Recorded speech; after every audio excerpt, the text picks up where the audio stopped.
ADHD Babes, the podcast, a podcast hosted by the ADHD Babes community for the community. Please note, nothing mentioned during the podcast is meant as a diagnosis. If you believe you have ADHD, please seek professional advice and visit or join ADHDBabes.com for help with diagnosis. No clinical diagnosis is required to join. And now, you're listening to the next episode of ADHD Babes, the podcast.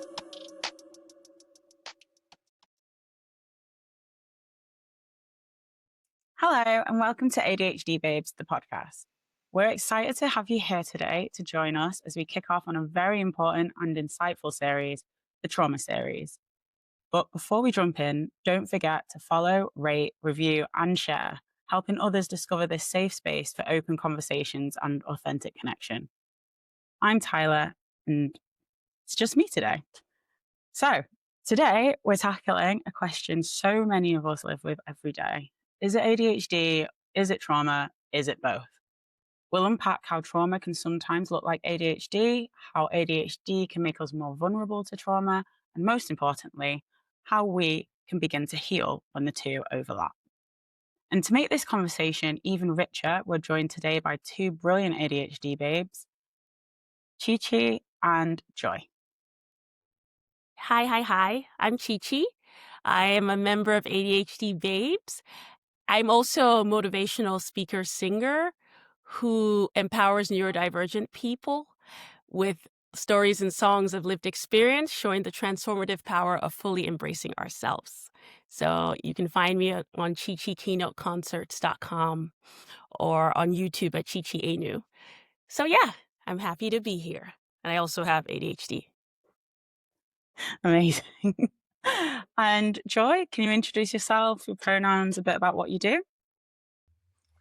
Hi, everybody. I'm Joy. Very hungry right now. As you can see, I'm having my dinner because otherwise I'm going to eat this tablet. And yeah, so name is Joy. I'm also an actual ADHD babe. I am here to talk about ADHD versus trauma, or is it both? Amazing. So before we get into the heart of today's conversation, let's start lighthearted, because we know this topic can get very heavy. We always love to warm things up first. So here's our icebreaker for today. What's one small thing that's bringing you joy or grounding you lately? Chi-Chi, want to go first? Sure. And I didn't say my pronouns. My pronouns are she, ella, hers. Ella is just her in Spanish. So yeah. So one small thing that is grounding me is in my quiet time / meditation / relaxed time practice that I do pretty much every day.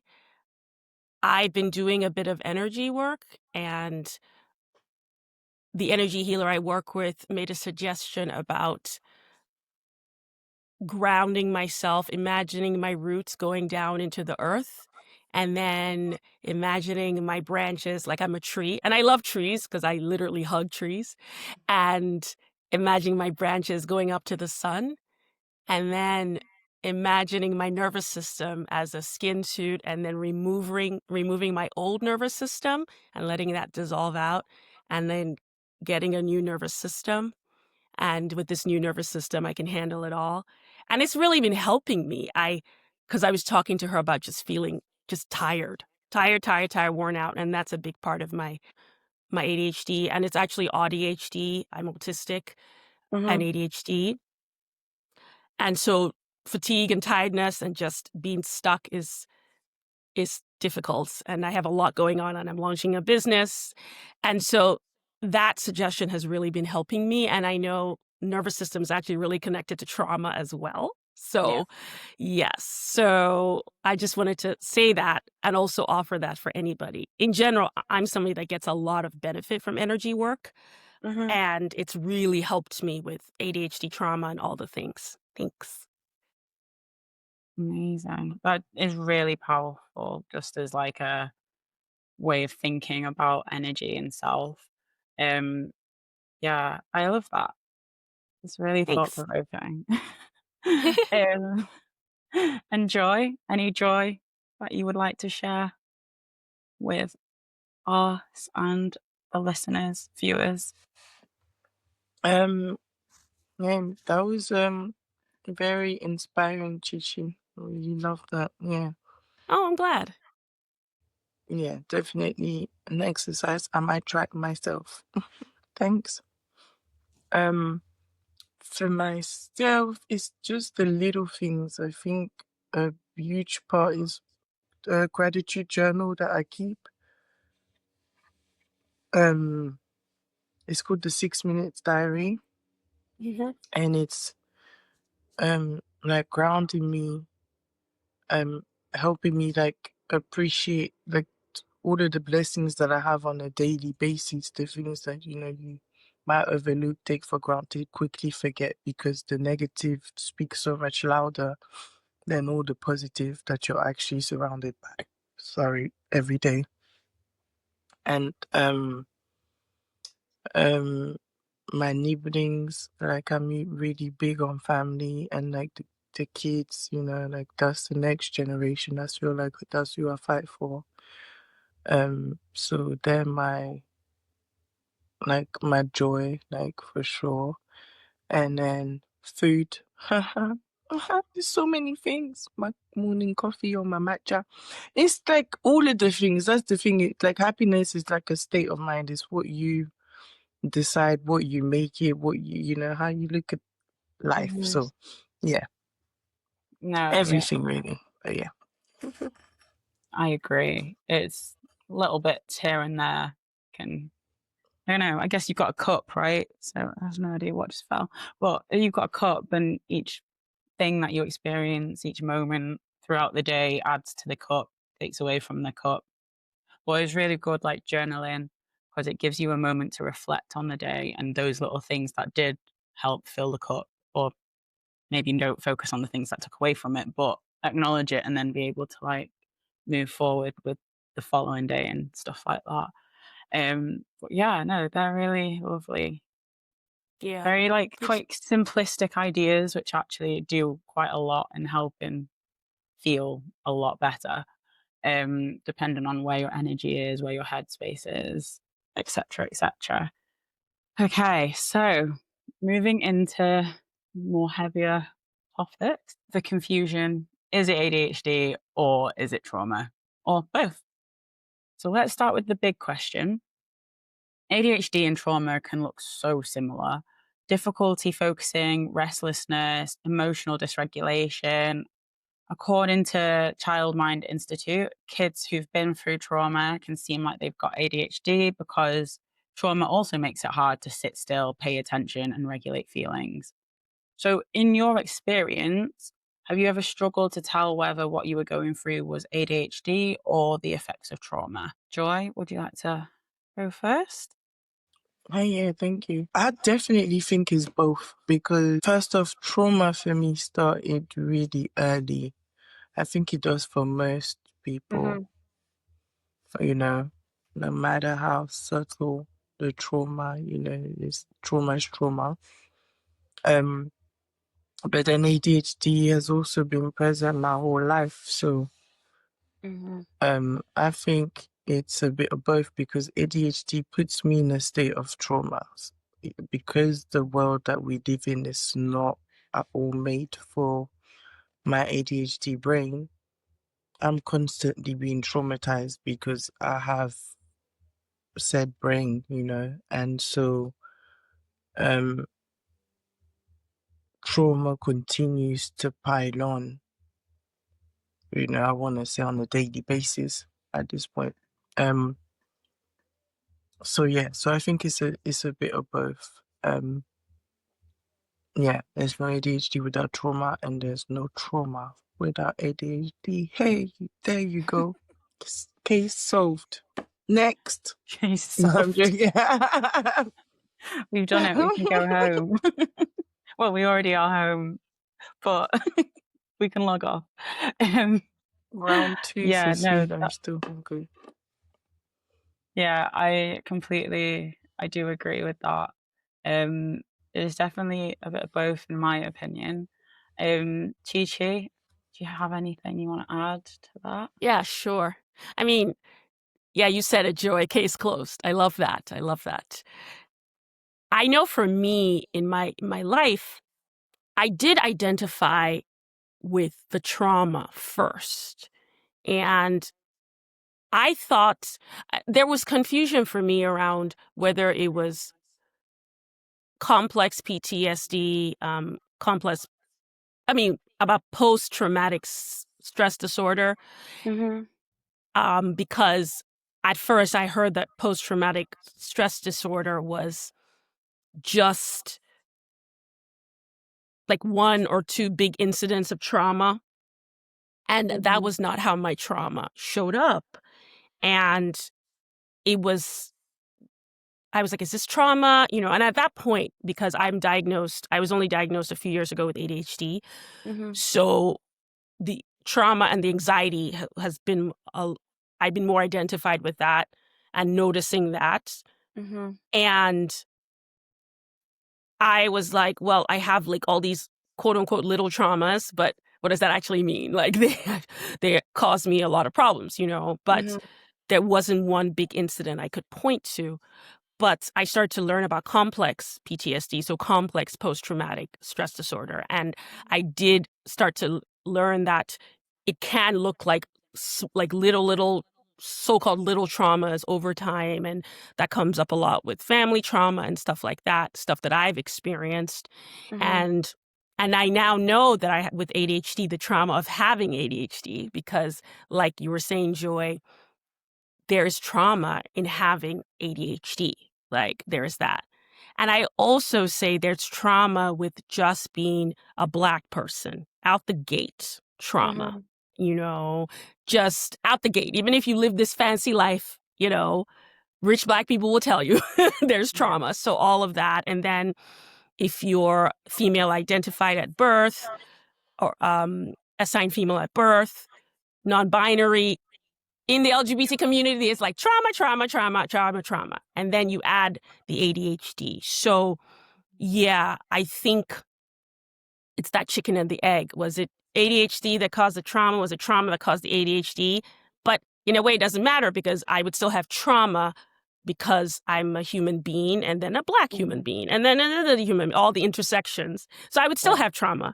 The ADHD just adds to it. And then there's ADHD trauma, neurodivergent trauma, ADHD, autism trauma, and then the expectations of culture and stuff like that. So, I know this Gabor Mate, he talks a lot about how it's all trauma. I think that's being very simplistic, but I think he talks about that. Like ADHD really comes from trauma, and part of me is like, yeah, it's all of it. ADHD plus trauma plus this plus that. Great. How can I how can I feel better? Like, thanks. Great. How can I feel better? So, Yeah. Yeah. I guess it's thinking out. I guess part of the trauma is also having all of these experiences and not necessarily being equipped to deal with it. yes. How do I Yeah. get through all this stuff when I don't even know what's going on half the time? And then that piles on even more trauma, and then it's just very multi-layered. Exactly. Yeah, so it's really difficult. And I think when people try and pinpoint, like, okay, so actually you've not got ADHD, you've just got like a response to trauma that you dealt with. It's like, well, actually, how can we say that this specific thing is just from trauma when I was always going to experience trauma? Does that mean I was always going to have ADHD? And if that's the case, does that mean that you could generalize further and be like, well, anyone that is Black or anyone that is from a marginalized group could have ADHD because they've all experienced trauma? And I do think it is really interesting that there's a lot of people who are in these marginalized groups that do have various neurodiversities. But in the same way, there's a lot of white, heterosexual males who also have ADHD. So are they not experiencing trauma, or is it just a different type of trauma? How do we then be able to differentiate between neurodivergence and trauma, and whether it's even possible? Like the two are clearly very much interlinked. Can I add a little something before we move on? Thank you. Like back to what she was saying, like, and we piggybacking off what she was saying, and we inherit trauma as well, like literally from birth, like 4 generations worth. We literally are Yep. born with trauma that don't even belong to us. Like, Yep. let's even start there, and then you add, like, as she said, all of these intersectionalities and like being female, the trauma of it all, like so many different things. So yeah, for sure. Yeah. I agree with you, Joy. And I do want to say, like, you mentioned, Tyler, about, white heterosexual men, cisgender men having trauma or having ADHD. I do think being a human being is just trauma, and to your point of the generational trauma, like if a white heterosexual man, is born, first of all, babies are already traumatized just leaving the womb. That's, and then So let's start there. It's just whoa. And then all the, even if they grow up in this, like quote unquote as perfect as possible, first of all, there's generational trauma that they may have inherited, like probably did inherit. And then if they're rich, that money may have come from, shady practices. So maybe their family was slave. Like, you don't know, there's all this stuff. So, and just living. So, but I think there's that part. And then you add all the intersectionalities. It's like, so pile up, and I'm not saying this to minimize anybody's experience or to be like, oh, we all have trauma, so that dismisses somebody else's experience. No, like this is real. It's real for people, and people do struggle. And I just wanted to acknowledge that for all of us. Yeah. And why can't we say we all do have trauma, because that's the fact, without it diminishing anyone else's trauma? That's just a fact. It's We a do all have fact. trauma. Yeah. Like, Yes. Exactly. next. But then is it, because I've heard people say this, well, I guess we all have a bit of ADHD. It's that kind of like, and it's a spectrum Bitch. anyway, but it's kind of like, how are we able to deal with the effects of that? Like, some people are going to struggle, some people aren't going to struggle. And then it's a conversation I've had, like, ever since I thought I may have ADHD when I was like 17, 18, maybe even 16, 17, 18. And I'd mention it to like friends, or I don't know, even if I went to the doctors and stuff, and they'd be like, oh, everyone's a little bit. It's fine. You're just going through a stressful time. Like, well, okay, maybe, but I feel ill-equipped to deal with this current situation that I am in. How may I best get help? And then all you get is, well, everyone's got trauma, everyone's dealing with X, but maybe not everyone has ADHD. And where's the line? Like, how do you move between the two on the flip side, I guess? Being like, yes, everyone has trauma. It is linked to ADHD. They're both obviously very much interlinked. But how do we say, okay, well, this person does have ADHD and this person doesn't have ADHD, but we both acknowledge that we've both got trauma? I get what you're saying. I really do get what you're saying. What I'm thinking of, well, there are a couple of things. One thing I can think of that helps me with ADHD is this idea that everyone may have ADHD traits. Like, yes, who doesn't have sometimes forgetting stuff or procrastination? Like, everybody might have ADHD traits, but it doesn't all add up to the clinical definition of ADHD. And it helps me think of like migraines and headaches. That differentiation helps me. Like, everyone gets headaches, but not everyone gets it where it's a migraine. Because if I said to my friends that suffer from migraines, like, oh, I get headaches, like, no, I wouldn't. And I don't think anybody would say that. So there's that, like, ADHD there's a clinical definition of ADHD. It's a neurotype, but we're all human, and yes, they're traits that we all have. And so that's one way I think of it. And another way to think about it is you might have these traits, but are they because of the world we live in, are they disabling? You know? And and if they're disabling, then they're disabling. And I'm not here to ever I'm never here to ever tell anybody that their experience is not disabling. Like whatever it is. I'm not, but don't tell me mine isn't, because you don't know my life. You don't know my life, So I definitely think that we can have it like where everyone has trauma, and everyone may have ADHD traits, but not everyone meets that definition of ADHD. Meets, with all the stuff, and not everyone is and even people within ADHD, this is where it even gets more complicated. Not everybody's disabled by their ADHD, depending on your presentation, how you came up. Also, I think the trauma matters too. Your race, class, all these things matter. How much support you got, so it's very interesting. So I do think the two can coexist, but we don't allow ourselves to just have nuance. Like there's nuance, like trauma, yes, ADHD traits, yes, but not everybody has ADHD. Like we somehow are able to do it for physical things. Yeah.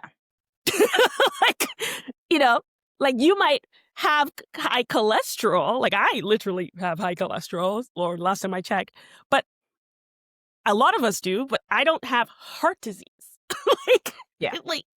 So, but we somehow, like, when it comes to mental and brain stuff, we're just like, whoa, whoa, whoa, whoa. And we use that to diminish others. And I don't do that. I don't do that. I don't think that's not what I want to do. Yeah, that does make a lot of sense. And I think as well, just trying to put ideas from like both sides of the fence, rather than just, oh, this is how I think and this is the way the conversation's going. Because there are definitely people who have the experience of, oh, I've been speaking to this person, or I thought I had X, Y, and Z, and then I spoke to this person and they were just like, oh no, everyone's got that, and now I don't think I do. So it's really important that we get all kinds of elements, so then we can all discuss it. So yeah, there's another piece. Sometimes, well, I guess we've kind of covered it, but it's not either or, it's both. Research from Chiron Clinic shows that people with ADHD may actually be more vulnerable to trauma because of things like impulsivity, struggles at school, or even being misunderstood at home. So yeah, Chichi, has that ever been a part of your story where ADHD made you more exposed to traumatic experiences? So as I look back on my life, yes, definitely yes.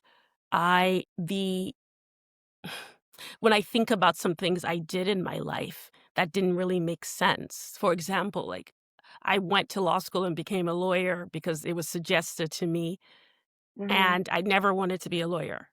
And I'm still dealing with that fallout and all of that. And now trying to redirect my life at 46 and all this stuff. But I think that was impulsivity. Like it was literally just something that somebody's, like a person close to me, a relative, said, kind of, trying to help me. But I was like, oh, and I latched on. And I think like my autistic side made it a rule. Like, so this was in my 20s and I'm just realizing these things. So all of that. And so I've been traumatized by not being this achieved person, even though I'm so smart, because my life trajectory changed because of impulsivity. And then even though I went to law school, working as a lawyer was really like, I did it, but not great. And I really was traumatized from that because unlike a lot of people with ADHD, I can do school. School makes sense to me. But the working world, I just kind of fell apart. And again, I didn't know. This is all looking back. So this trauma of like, I'm a loser of the family and dismissed. I come from a very high achieving Nigerian family, and I was like the smart one.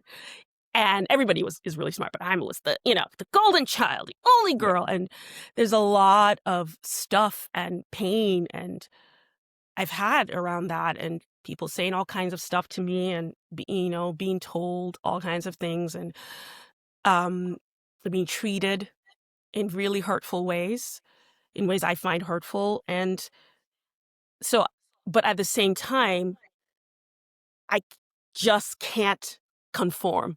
Like, I just can't, just be normal. Okay, you didn't want to do law? Okay, go and get another job. And it's like, but I'm a creative entrepreneur. I can't. And then I'm like, but why are we setting up? And there's like my autistic ADHD, why do we set up our lives to be miserable? This doesn't make any sense. This stuff, I'm just seeing all society and how this doesn't make sense. Why are we doing this to ourselves? It doesn't make sense. We need to change. And my very practical family is like, put some money in the bank, please, and help people, and so, yeah. So I think that has caused me all this trauma because I'm this weirdo and quote unquote weirdo, and people react to that because I'm always also challenging people and forcing them to look at themselves, but then I get attacked. So it's all this stuff. And then just the trauma of things like when you have unstable job stuff, you have unstable money, you have unstable housing situations, you have, so, relying on people and feeling like I was at the mercy of them and stuff like that. So, so life has been in a lot of ways very traumatizing. And I'm really seeing how big my neurodivergence, and not knowing about it, because again, I was diagnosed only a few years ago at 43, not knowing about it. There are things that I would have done or could have done if I had known or have gotten support, but, and maybe I would have had a lot less trauma. But I'm choosing to see the trauma as helping me grow, and it's actually the basis of my career as a motivational speaker singer, because nobody wants to see a motivational speaker that doesn't have stories and trauma. Everything was great from the beginning. No, this is all part of my journey. But yes, definitely, yes. Yeah, no, is very sad, but also I think one of the things that stands out when people do speak about trauma, especially when you take it from being so young, getting through school and then just going down a career path that just because someone else mentioned it and you're like, oh, that must be what I need to do. Being able to deal with all of that just shows, when you're looking back and reflecting on these things, just how strong of a person you actually are in terms of you yourself, Chichi, Joy, anyone that's been through not really knowing what to do, being told this, that, and the other, and then still making it through to today and being able to look back and reflect on it and be like, oh, well, maybe if I did have that support, things may have been a bit different. However, I went through all of that without support. And yes, it was very traumatic, but look at all these things that I've been able to overcome. And that in itself is such a gift and a blessing, because not everybody is able to get through all of that.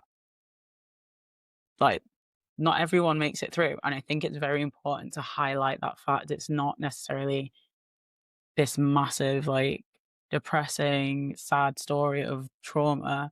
Sometimes trauma makes people into something amazing, something great can come from that. But also it can be very depressing. I'm very sad. Yes, we've been able to get through the mud. We've been able to grow and flourish, even if it may not look perfect right now. But the fact that we're here experiencing this is part of the flourishing, is part of the flowering of us being human and being exposed to trauma, lack of support, finally getting more support, diagnosis, understanding, reflection, all of that stuff.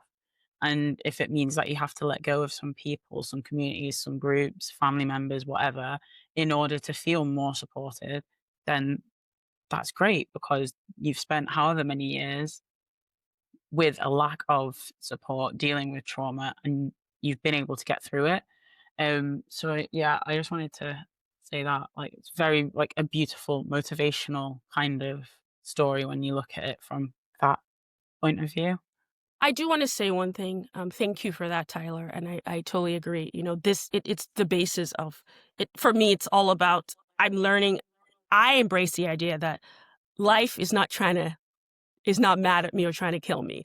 Either get what I want or I get a lesson. And all these things are lessons that help me grow.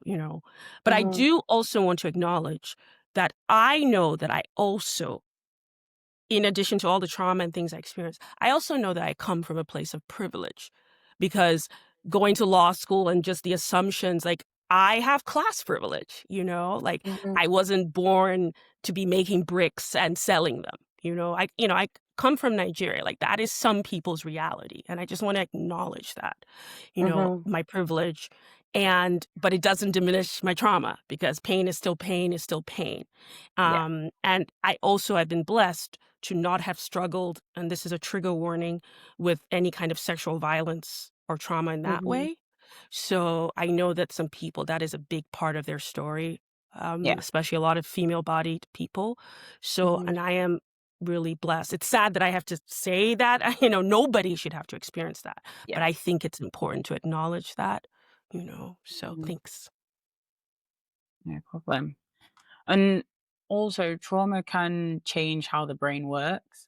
It's been explained how trauma leaves the body in a constant state of fight, flight, freeze, or fawn. For somebody already managing ADHD, that constant hyperarousal can make it even harder to focus, sleep, or regulate emotions. Joy, have you noticed how trauma shows up in your body or daily routines alongside ADHD? Oh, hell yeah. Professor, I need to give a huge virtual hug to Chi for everything you've been sharing. Like, yeah, definitely. Yeah. Thank you, my dear. Right back at you. Thank you. Thanks. And yeah, to go back to the question, like, trauma shows up in my body in so many freaking ways. In the way I eat, in the way I I sleep, like, disrupts my sleep. It's those like body aches, like it just shows up in like forms of illnesses, of like discomfort, like tremors. I get a lot of tremors. Like, I've noticed now when I'm like, if I'm stressed, if it's something I'm uncomfortable with, if it's like, I'll just start to tremble. Um, it's um, it's in your dreams, it's in like even like taste, like for some of us who have been, victim of SA, it's, yeah, taste and the smells. Like, there's certain things like like I was even scared to try new flavors at some point because I don't want to, stumble onto certain tastes. So it's just loads of different ways that the body keeps the score, as they say. But yeah, I don't know if that answered the question. No, it definitely um, does. I think it's really interesting, like the sensory aspect of it. oh So yeah. smell, taste, sight, those kinds of things. Mhm. Um, because you obviously are so connected to your senses. So if you're feeling slightly off, I think it's really interesting how you were saying about like scared to try new flavors. Yeah, Um, keep inside. because it's kind of like this being feeling that level of discomfort where you're now not allowing yourself to have new experiences because you're feeling that bad is such a, what's the word? I guess not interesting, but I'm going to use that word because I can't think of what the word I want to say. But it's such an interesting, like, state of being where you're like, actually, I'm not going to do that thing. That could be really great, but actually, this trauma has got you to this state of anxiousness, I guess, Yeah, whereby, constant anxiety and fear. Yeah. yeah, where you're actually like, I'm not going to do that. I'm freezing, or I'm going to get flight, not fight. Um, so I can avoid potentially coming up to a flavor that reminds me of something bad that I Yeah. don't want to experience. Yeah. Um, but yeah, I just found that really interesting because I guess we as human beings use our senses for everything. So if you're in a state where your senses are actually impacted, how are we to then go through life? How are we to get by if you're like, okay, well, I'm gonna stick to my safe foods, but what if you go somewhere and there's no safe foods there? How do we get through that? How do we overcome those things?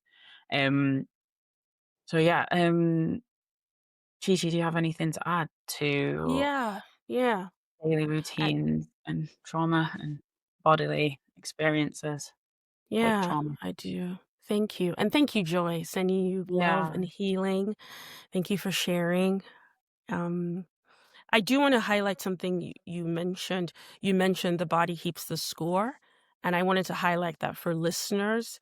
It's a seminal book on trauma and PTSD. It's written by Bessel van der Kolk. And I'm listening. I've been listening to the audiobook. I have not finished it. It's very dense.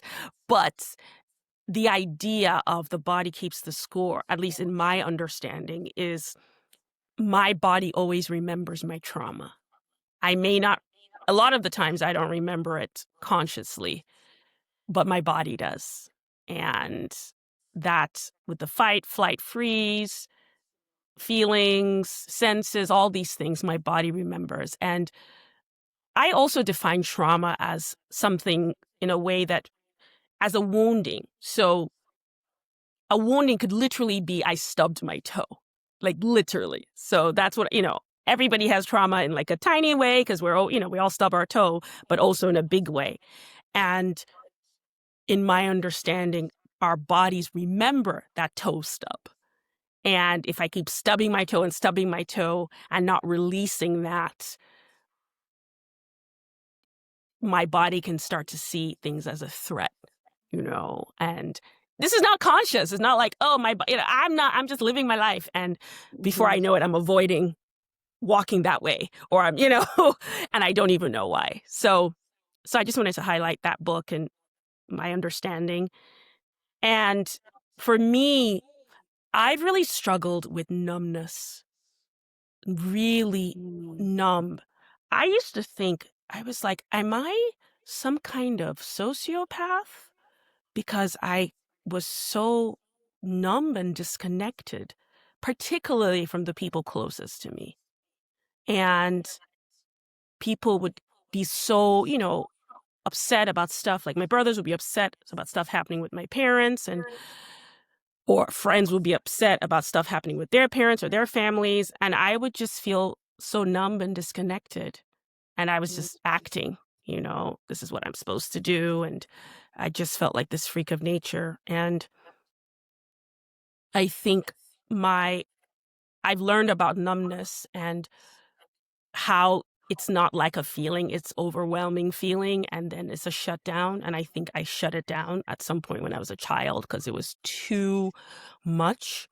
I lived with somebody with a lot of traumatized, angry energy, and I'm sensitive to energy and sensitive to, like, a lot of neurodivergence, I would say. Sensitive to energy, sensitive to criticism, to words. And I think, this is my guess, but I think I just shut it down as a child, and I started this practice of fawning, the nervous system. I gotta, please everybody, and freezing and flight. Less of the fight.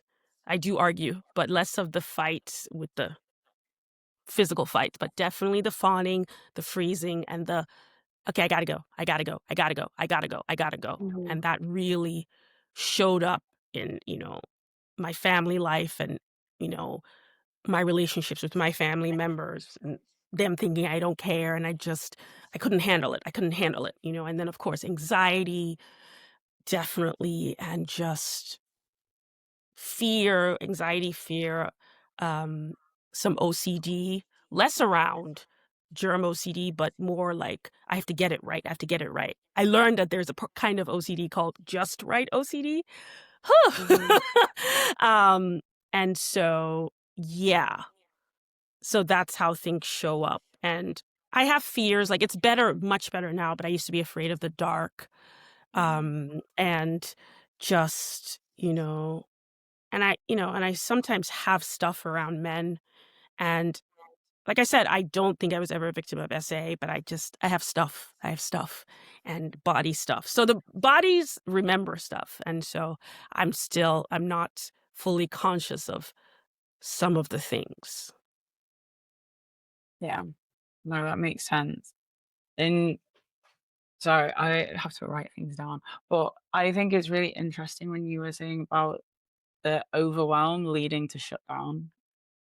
And then I think it's interesting that to other people, it just looks like, oh, you don't care. So now we've washed your hands of your opinion because we know you don't care. When actually it's like, if we take a minute, can we think about how this person might be feeling? If it is a child, there could be a lot of things that they're trying to take in. And if they are feeling overwhelmed, well, what's going to make them feel safe? The best way for that child to feel safe is to shut off what's going on around them so they can be within this space that isn't necessarily safe and still function and get their basic needs met. But I don't know, I don't want to say it's like ridiculous because also at the same time, it's like no one knows what anybody else is going through. So you can't then be like, you can't label it as someone doesn't care, but you also can't be like, oh, this person's overwhelmed. Like there is a two-way street of communication, but it's ridiculous to put that on a child. But because how many children know how to regulate their feelings? How many children know how to name their feelings? There's so much work that needs to be done from when a baby is learning to speak to understanding what emotions are to get them to a point whereby if they did feel overwhelmed, it's 5, 6, 7, 8, 9, 10, they can say, oh, actually, I'm feeling overwhelmed at this moment. So I'm just going to make myself feel better by just shutting it all out. Fine. But you need to be given the tools to then be able to communicate that. And if your caregivers haven't given you those tools, I think it's unfair for them to turn around and just label it with, you don't care. Because, okay, how I don't know how else to respond to that. I don't know how to respond to this situation. So I've not been taught how to. And people go through their entire life not knowing. And it's like you said, you had someone in your family who or that you lived with that was like had an angry energy, being sensitive to energies. But the flip side of that is they also haven't been taught. So there's a lot, Exactly. They're traumatized too. Exactly. yeah. And it's like their only way of knowing how to deal with the overwhelm, so to speak, is to fight, is to be aggressive because they're confused. They don't understand what's going on. There's a lot of different emotions that they can't pinpoint and label. Like, why am I acting like this? I don't know. This is all I know. This is all I've been taught to know. But Yep. from someone who's going to flight or fawn, it's kind of like, they're obviously, why are they dealing like that? Like, like everyone's completely different in their responses to trauma. And I don't know, I guess it's kind of like we all kind of need to have an awareness that we're all going to respond in completely different ways. We're all sensitive to different kinds of energy. And it Hmm. might be that someone being, say, for example, you shut down and there was this numbness and disconnection. Someone may be sensitive to that, and their response may be anger, Yes. because they're like, I don't understand why you're acting like that. But in the same Hmm. way, them acting like that makes you shut down even more, because you're like, I don't want to be in a space like this. Therefore, I'm just Yep. going to take myself away. And then it's this vicious cycle where you don't actually get any kind of reconciliation. And it's just everyone's at loggerheads almost. Um, so Yep. yeah, it's Yep. really, I don't know, I guess it's quite frustrating. It is, And I actually want to also mention, I I want to mention how specific ADHD traits can trigger traumatizing experiences for other people. So I'm thinking right now, like, for example, like a parent and a child, or like a partner, two partners. The child has ADHD, the parent either doesn't know about it, or doesn't, think, the parent doesn't, or they don't know that they have ADHD. Mm, And the child is having a meltdown, and because they're overwhelmed and overstimulated, and they're always messy and forgetting things, and the caregiver, and not to stereotype, but I do think there's truth behind this. I do think a lot of mothers, female caregivers, can tend to take things personally, especially in older generations. If their child is acting a certain way, it's their fault because they failed or something like that. And what did I do? How did I mess up? My child can't seem to like remember things or get it together. So now they're traumatized or feeling traumatized by their child's behavior. And then if they have an anger, or like they're attacking the child, and the child is like back, like the child is not changing because it's not a discipline issue. It's their ADHD, their ADHD, like they're autistic. Like it's not I'm be better, work harder. So that mhm, just causes this vicious cycle of trauma, and with partners too, like, why are you acting this way? And if the person doesn't know, causing, their traits, I know that I've caused people to feel like I don't care about them because I'm not getting places on time, or I can't like get up and be up and follow their schedule around time, and I just really struggle with that. And it's not mhm, personal, but it was part of the reason a big friendship of mine, a long-term friendship of mine, ended around the time stuff when I lived with them. And I warned them, but it just wasn't. So yeah, like it can cause my own ADHD traits can trigger people to have traumatic experiences and think like I don't love them or care about them, and I'm like, I'm just mhm. trying to like function. And yeah, so just wanted to say that too. Yeah. Yeah, no, I completely agree with that. Having been in similar situations where I'm late for everything, and I think people think, oh, you're late. You're always late. So you obviously don't care because you know you're late. You know you're probably going to be late.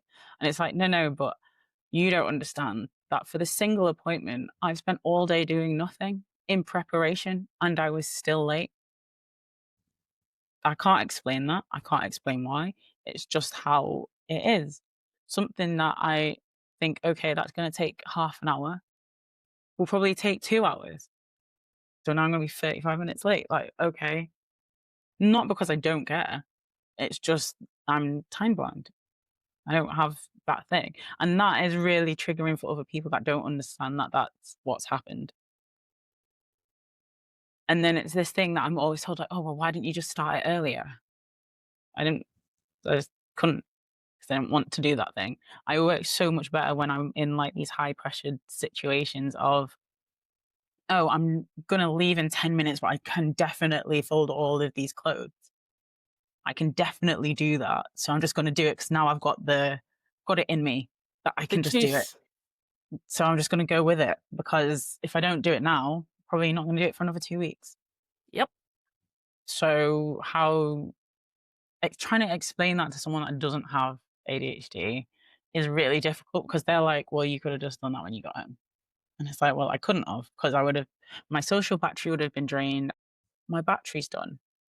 I'll shower, I'll go to bed. That's it. That's all I'm probably capable of. But people don't understand. And because they don't understand, they take it personally and therefore respond to you in a certain way. And then that then becomes trauma for you as a neurodivergent person, who is then thinking, why is everyone being like this to me? And why am I being made out to be the ridiculous one when I can't even explain why I have done whatever it is? But there's just a massive lack of understanding, I think. And even especially when you were saying about children and their parents maybe not knowing and thinking like, oh, why is my child acting like X? What have I done? Blah, blah, blah. And actually, it's just the makeup of the brain. And it's kind of like you repeating yourself to a child to be like, right, I don't know.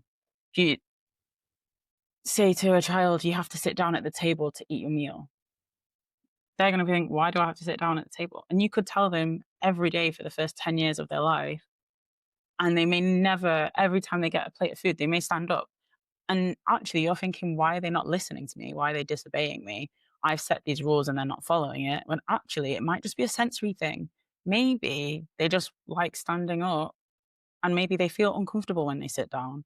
So they try to limit how much they're sitting down.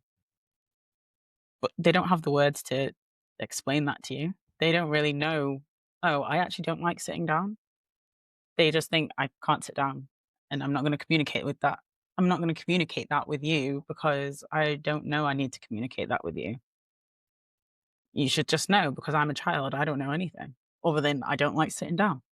So then you get this whole perpetual cycle, Yeah. vicious cycle of, why is this person not doing the thing that they know is irritating me?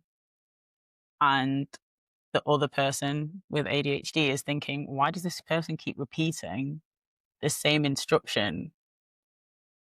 I don't want to do Yeah. that. It's not Yep. even I don't want to do that. It's I can't do that. Yeah.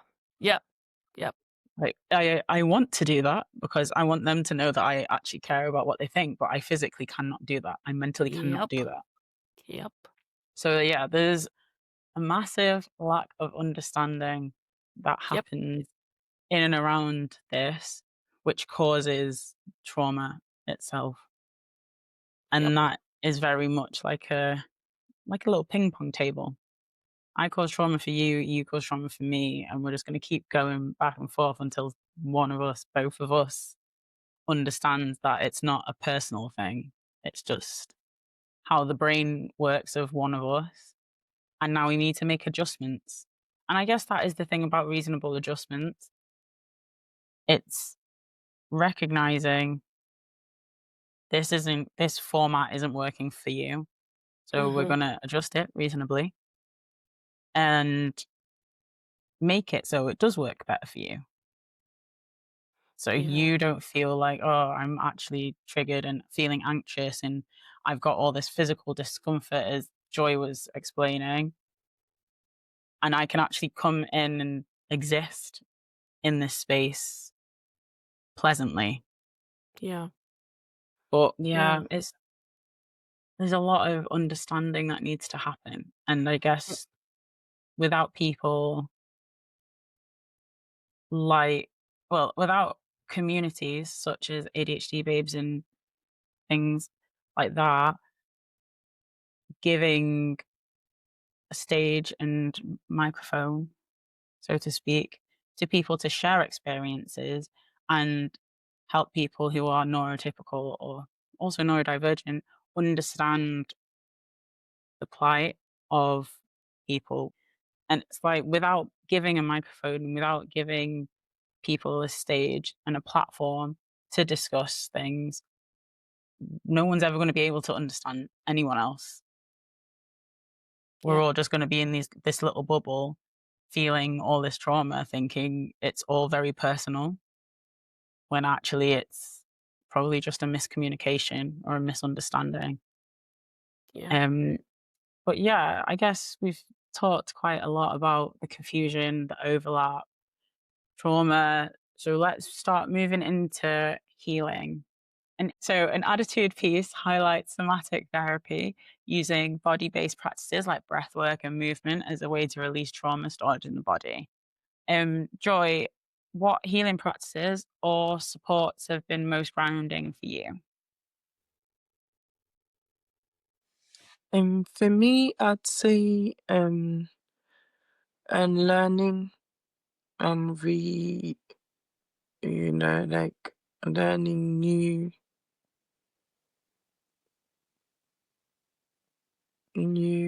habits, adopting new practices that are healthier for me and that help me heal instead of, coping with more traumatic behavior, trauma responses such as impulsivity and so forth. So as I said, grounding myself with the gratitude Mm-hmm. journal daily, uh, just working on my personal relationship with God. That's like a huge part of my healing. Keeping up with therapy and my treatment at the moment.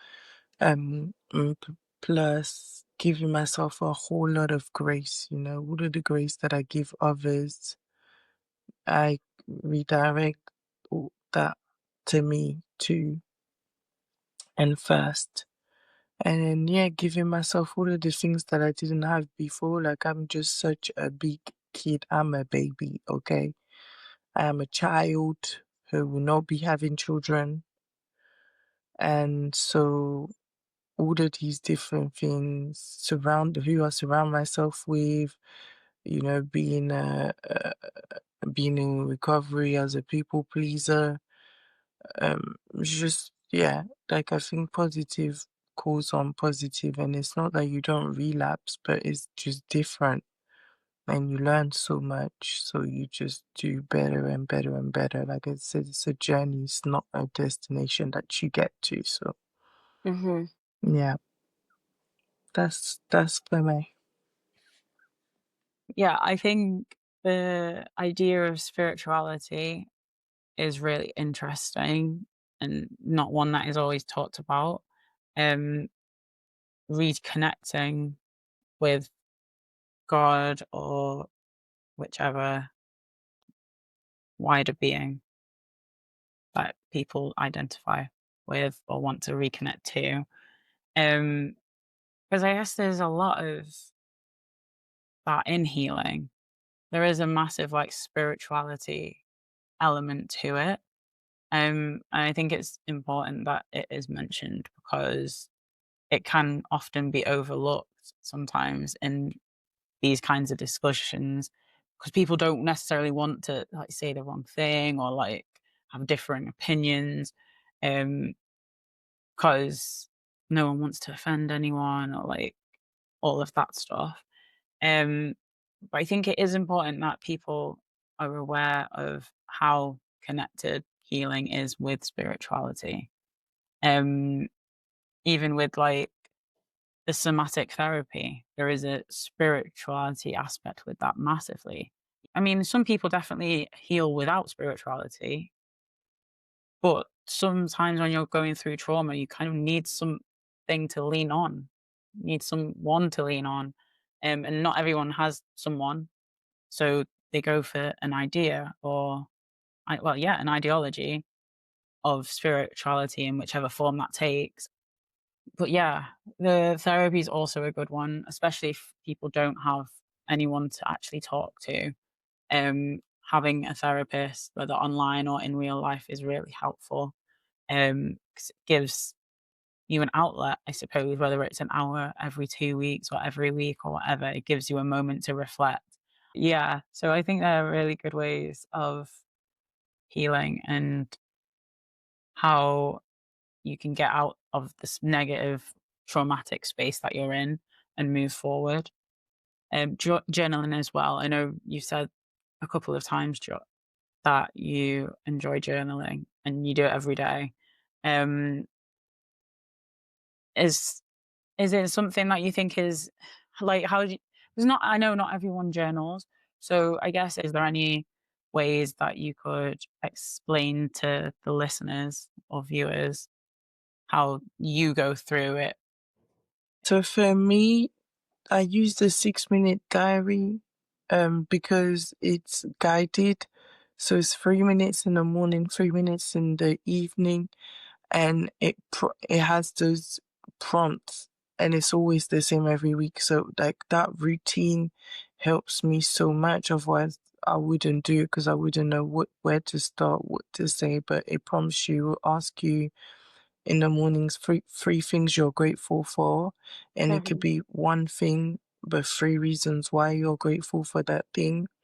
And there's no big or small thing to be grateful for, and it can't always be the same thing, so every time you have to change every day.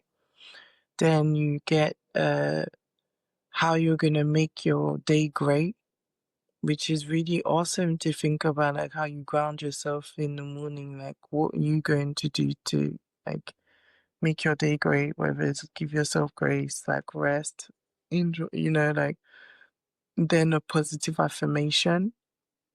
And then in the evening, it will ask you what was your good deed of the day, which is really awesome to know that daily you have to go out of your way to do a good deed daily. And it could again be something small, like checking in on someone, offering help to someone, but actually being, you know, intentional about giving the help if it's accepted. Like,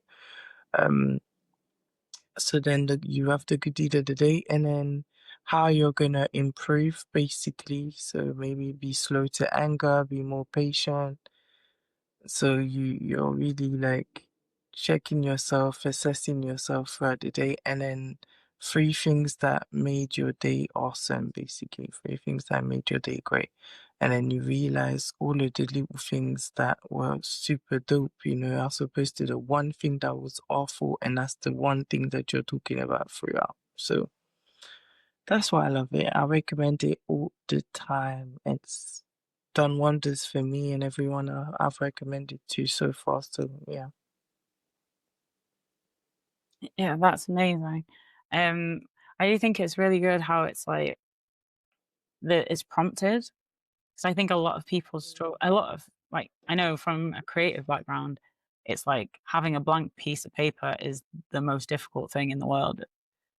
As soon as you make that first singular mark, suddenly like that's where all the ideas start to flow. So having something, a piece of paper that's got all these prompts, like is really helpful and is a really great way to get into journaling.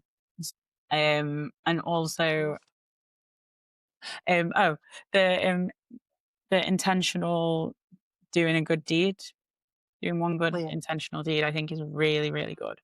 Because I guess you don't really think about going through your day being like, I'm going to do a good deed today. Doesn't matter how big or small it is. It could, like, you kind of just get about your day, and it could be just holding the door open for someone. Yeah. Could be someone's dropped all their shopping and you decide to help pick them up. Yeah. Like, all of these things are very different scales. Could be helping someone at work with like trying to get some work finished or whatever Yeah. because they've got a tight deadline. Yeah. But to intentionally think about it, or not even intentionally think about doing it, it's more reflecting on it and being intentional about the fact that you've done Yeah. it. Because Yeah. if someone Like said, "Oh, have you done a good deed today?" I'd probably be like, "No." But actually, I'll probably, never like, off remember the top it. of my head, I would just be Yeah. like, "Oh, no." But actually, I've definitely held the door open for someone. I've smiled at someone, like, do you know, like a Yeah. random Gave someone a passerby. compliment, checked in on somebody. Mhm. And like the fact that it's prompted and it's asked, it generally encourages you to do more than one, because like you want to just And then you feel really good when you're reading at the end of the day the good deeds that you've done. And when you have more than one to write about, like, it just feels so good. Like, it's just the little things, the little pleasures. It really improves your day. Oh, I love That- that, Joy. Mm. Yeah. Very dopamine Yeah, inducing. exactly. Yes. Yeah, literally, it's like a quest again. Yeah. I Fact. love that. Yeah. I do want Same. to highlight audio journaling because for somebody like me, I'm very talky. But you mentioned the word journaling, and I'm like, oh my God, that sounds so hard. So, what helps me, I found this awesome app. It's an audio journal app, and I'm sure there are other ones, but I found this one and called Audio Journal. And yeah, it has prompts if you want prompts. But for me, it's just, I can just start journaling and just start talking because that's how it just comes out. I'm talking because I talk to people, but talking to a journal is so much freer, and I can talk at it and swear and and I love it because it then transcribes it so I can read it, and then it summarizes it and then reflects it back to me with AI, different AI voices. Like, it could be the voice, like there's a voice of a therapist, a voice of a spiritual guide, voice of and it's all me being being reflected back to me, but it's just so helpful to see that summary and to see it in different voices. And my big voice is the one I like a lot is the spiritual guide. I also identify as very spiritual, and so hearing my thoughts reflected back is very helpful. And dictating, I use dictating a lot. I'm like, that's how I'm going to write my book. I'm going to be dictating that stuff on Google because blank pages and typing or writing, and I do write, but the being able to dictate it for people who are talky like me it gets me over the hump. So I just wanted to highlight that. And yeah, and I also have gotten a lot of benefit, like I said, from energy work and somatic movement. There's a somatic exercise course I took by this lady. She's called the Workout Witch, and I mention it a lot. And she is on YouTube. I ended up buying her course, but she has free stuff on YouTube. And she's called the Workout Witch. And for other people who might not like that, there's other people who also do somatic therapy. YouTube is a great place. And my spirituality is very new age. I embrace the idea that we are all divine, we are all God, we are all one.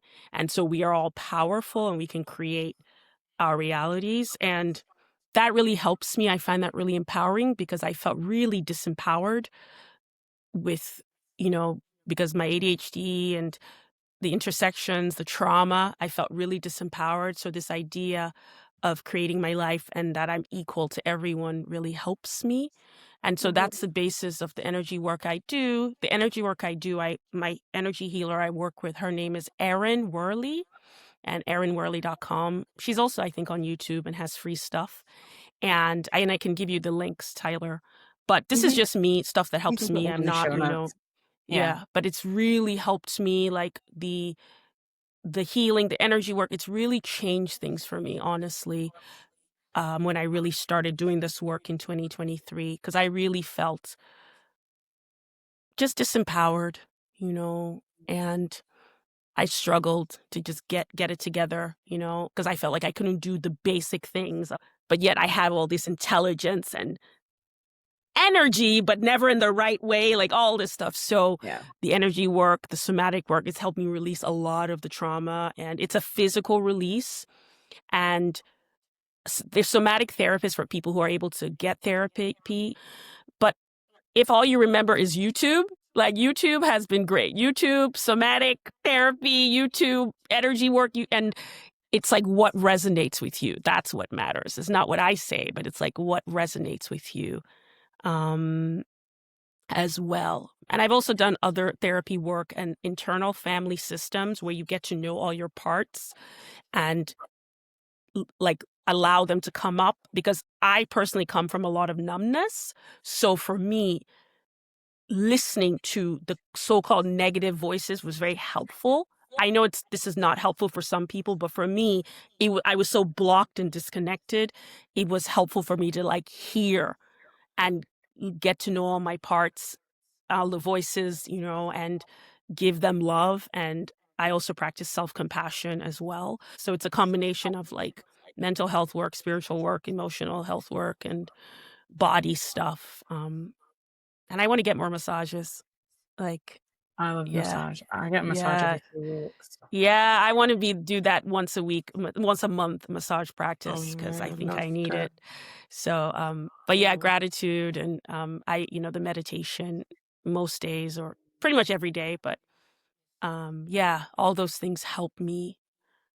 I think it's important to have some kind of practice in addition to, and I take meds, like I take meds. It's not like one or the other. It's all of it, Mm-hmm. Mhm. Yeah, I think. Sorry, did you I say think. something, Joy? Oh yes, yeah, like venting, remembering things, journaling. Like just wanting to express, where things are at. Yeah, I think it's vital. Totally. And then on top, another thing that I forgot is definitely the art. Like whether it's like my music, whether it's Mm-hmm. listening to it, making it, writing, doing stand-up comedy, like, writing, like just Drawing, whatever you're visuals. doing, yeah, like just the Mm-hmm. art of it also. Mm-hmm. Yeah. It's so many different things and all of them matter because you're not gonna want to do any given one all the time, if that makes sense. Like just because say music helped last time, today music is not what's gonna save you. It might be this, that, and that. So like everything serves its purpose. But yeah, that's what I want to add. I love that, Joy, that reminder that, because sometimes I can be resistant to, well, this works. So I can be resistant to the idea of it changed. So I'm like, well, music worked, so I'm going to do music again. And my brain might be like, not today.